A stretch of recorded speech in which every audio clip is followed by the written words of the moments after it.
Hi, welcome to this lesson. So in this lesson, let's look at how you can loop through an entire array. Okay, by using its length, something like that. Maybe like just looping through an entire array. I'll show you an example of that. For example, let's create an array called array1 like this, and it has the following values 2, 6, 4, 9, 3, 7 like this. Okay, so what and let's also create a sum of 0. So what I'm basically sum and assign it a value 0. So what I'm basically trying to do is I'm trying to add all the elements of the array and assign it to sum like this. That's why sum currently has a value 0. So I can add this. So I can add 2 to 0 and then reassign it to sum. So sum becomes 2, and then I can add 6 to the current value of sum, which would be 2, and then reassign it to sum. So sum now becomes 8, and I can keep doing it like that until I get the entire addition of all of these elements into sum. Okay, so that's what. So in order to do that, you have to first assign sum as 0. Okay, you already know how the for loops work, right? So I'll create an initialization variable I and assign it 0, and I can say I as long as I is less than 6, because 0, 1, 2, 3, 4, 5. So this has a last index of 5.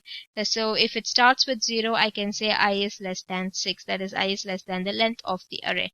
Okay, so whenever you're working with arrays, it's always good to initialize your variable with 0, because then you can access the first element with array of I like that. Okay, I'll show you how that works. And then finally I plus plus like this. So basically inside what I do is sum plus equal to array 1 of I. Okay, it's very simple actually. Array 1 of I would be array 1 of 0 to start with, which is this first element, and then it will become array 1 of 1, which is the second element, and so on and so forth. So since the array indices start from 0, that's why you have to assign this to 0 as well. So it goes from this goes from 0 to 0. Sorry about that. 0 to length of the array minus 1, which is 5 in this case. Okay, so let me show you how this works. So what happens is it first starts with sum is equal to 0, right? So it'll first start with sum is equal to sum plus array 1, right? 0 plus the first array of 0.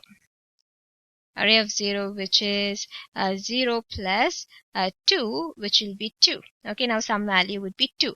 And then it will say sum is equal to 2 plus array of 1, which is 2 plus second element is 6, which is 8. And then it will say sum is equal to 8 plus, now 8. Because you've assigned the value 8 back to sum, array of 2, which is 8 plus 4, which is 12. And then it's going to say sum is equal to 12 plus array of 3, which is 12 plus 9, which is 21. And then sum is equal to 21 plus array of 4, which is 21 plus 3, which is 24. And then sum is equal to 24 plus array of 5, which is 24 plus what is array of 5? Last element is 7, right? 7, which is equal to 31. Now once all of this is over, since I created sum out of the for loop, I can actually access it outside of it as well. That's called scope. It's called scoping. Okay, it's called the scope of a variable. So console.log, I can log the entire sum value, because now I'll probably have done all of this.